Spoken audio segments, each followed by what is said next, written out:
किसी भी college, university, company, factory में, तो ये इसलिए ये लिटरेचर यहाँ रखा गया है। इसका मतलब ये होता है ना। तो चलिए, एजुकेशन में कितना पावर है, कितना दम है। एजुकेशन जो शिक्षा ऐसी चीज, उसको कोई हिला सकता है, कोई डुला सकता है, कोई नहीं डुला सकता है। तो एजुकेशन के बारे में क्या चाहिए, लिटरेचर क्या है।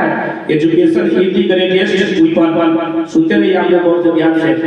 Education is the greatest weapon which is used to make this world, इस संसार को मुट्ठी में करने के लिए, इस दुनिया को जीतने के लिए, इस दुनिया वाला को हिलाने के लिए, इस संसार को अपने कब्जा में करने के लिए या जीतने के लिए, हर तरीके से वार करने के लिए, संसार वाले को अटैक करने के लिए क्या करना पड़ेगा हमें। एजुकेशन, शिक्षा की जरूरत है, टैलेंट की जरूरत है, क्वालिटी की जरूरत है, हमें इल्म की जरूरत है ना। वहाँ बहुत काम नहीं देता, कल और चल, इस संसार में हमें तीन चीज की जरूरत है। लेकिन यहाँ सबसे बल ही सब बल ही बुद्धि है। सबसे श्रेष्ठ बल हम बुद्धि को ही मानते हैं। तो बुद्धिमान व्यक्ति के लिए क्या कहा है, या देखिए इंग्लिश लिटरेचर है, a word to the wise is enough, a word to the wise is enough, मतलब एक इशारा काफी है। जो माइंडेड व्यक्ति होते हैं, हाई पोस्ट होते हैं, उसके लिए इशारा काफी है। एक पॉइंट से 10 पॉइंट समझते हैं।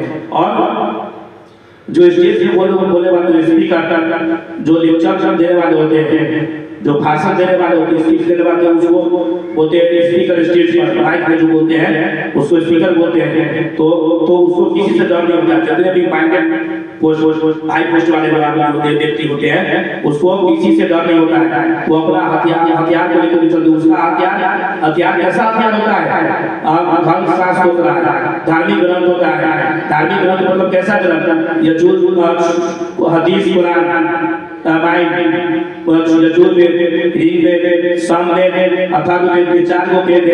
भगवद गीता है ना, चाणक्य नीति, बहुत सारे किताब है। महान व्यक्ति और राइटर, ऑथर, लेखक, सबका जो बुक लेवल सब जो होता है, वो सब होता है धार्मिक ग्रंथ, जो उसे कोई टा नहीं सकता है ना। उसे वो किताब होता है, अल्लाह की तरफ से वो गिफ्टेड बुक होता है, उसे कोई गलत नहीं बना सकता है ना। वो सत्य है, असत्य नहीं है। तो चलिए यूनिवर्सल, उसे बोलता है यूनिवर्सल ट्रूथ, जो हकीकत होता है इस दुनिया में, इस पृथ्वी पे, उसे बोलता है यूनिवर्सल ट्रूथ, है ना। रियल जो होता है, वास्तविक वो होता है तो होता है। तो चलिए ठीक है, आपने मेरा कहने का शेष है कि अपने आप को ठीक रहिएगा, कर भला तो हो भला और कर बुरा तो हो बुरा।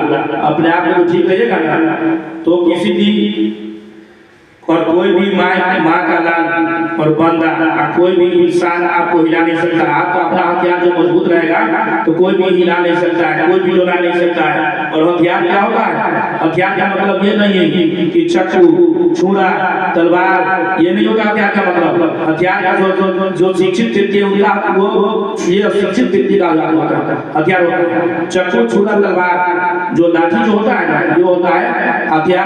हथियार उनका होता है, शिक्षित व्यक्ति का हथियार है ना। और शिक्षित व्यक्ति जो एजुकेटेड पीपुल है, पर्सन है, उसका हथियार क्या होता है, धर्म शास्त्र होता है, धार्मिक ग्रंथ होता है। वो अपना हथियार लेकर के वो पहुंचते स्टेज के माइक को पूरा वेरीफाई करते हैं, वेरिफिकेशन करते हैं, पूरा प्रमाणित करके वो साबित करके वो अपना काम करते हैं। वो मोट चपाट अनपढ़ गवार की तरह वो अपना काम नहीं करते हैं, है ना।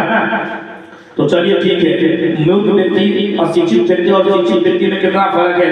एक इंग्लिश लिटरेचर यहाँ सुन लीजिए, there is a great difference between educated people and uneducated people. ये इंग्लिश लिटरेचर है। मूर्ख शिक्षित व्यक्ति में, शिक्षित व्यक्ति और अशिक्षित व्यक्ति में बहुत काफी फर्क है।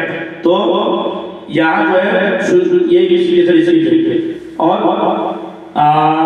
जो किसी भी चीज को जो हम काल्पनिक करते हैं, वो शिक्षा से भी ज्यादा इंपोर्टेंस इसका होता है, कल्पना का, काल्पनिक का, इमेजिन। तो यहाँ क्या है, इंग्लिश लिटरेचर है, imagination is more important then knowledge. ज्ञान से बड़ा इमेजिन ज्यादा इम्पोर्टेंट महत्व वैल्यू है। ये इमेजिनेशन मतलब कल्पना करने से भी चीज तो हम काल्पनिक करते हैं। तो ये हो गया। अब चलिए एक पॉइंट पर जो अभी मैं जो रूम में बैठा हूँ अपने क्लिनिक में पैथोलॉजी लैब में, चलिए ये दीवार है, जैसे ये दीवार है, मतलब इस मकान कितना सुंदर है, बनाने में इसको कितना टाइम लगा है, तोड़ने में टाइम लगेगा नहीं, टाइम लगेगा। तो इसके ऊपर एक इंग्लिश लिटरेचर क्या है, it is easier to pull down than to build। इसको तोड़ने में थोड़ा सा भी टाइम नहीं लगेगा जितना बनाने में टाइम लगा है। तो चलिए ठीक है, इज्जत प्रतिष्ठा बनाने में कितना टाइम लगता है, इज्जत प्रतिष्ठा बनाने में कितना टाइम लगता है और तोड़ने में टाइम लगता है, नहीं लगता है भाई, समय नहीं लगता है। तो इसके लिए हम इंग्लिश लिटरेचर क्या रखेंगे, इसके लिए इंग्लिश लिटरेचर वही है जो it is easier to pull down and to build. दीवार के ऊपर ही मैंने इंग्लिश लिटरेचर ही रख दिया और अच्छे के साथ आप पहचान है कैरेक्टर्स आती फीलिंग्स ऑफ मैन, इंसान की पहचान की व्यवहार है ना। तो आप जितना भी आप कुछ भी कर लीजिए, इंसान की पहचान का व्यवहार है, चार तरफ से पता लगता है बॉडी एटीट्यूड जो बॉडी लैंग्वेज से। तो एक फूल के बारे में क्या कर सकते हैं, फ्लावर्स परफ्यूम शादी फीलिंग्स ऑफ फ्लावर्स। फूलों की पहचान किससे होती है, स्मेल से होती है, उसका सुगंध से होती है, स्मेल से होती है। चलिए ठीक है, आज मैं बहुत ज्यादा बोल दिया हूँ। अब फिर दूसरा दिन लाइव होगा फेसबुक पर, ये 2 वीडियो बना रहा हूँ। तो ये और मेरा प्रैक्टिस भी चल रहा है, प्रैक्टिस कर रहा हूँ अपना क्लिनिक और पैथोलॉजी लैब में। तो आज तक के यही बिना स्पीच को खत्म करने जा रहा हूँ। जो कुछ भी होगा हमसे, जो इसमें गलती हो गया होगा तो आप उसे आप लोग जो है सुझाव कर दीजिएगा, माफ कर दीजिएगा, क्योंकि इंसान से गलती होता है ना, परिवार और शैतान से गलती नहीं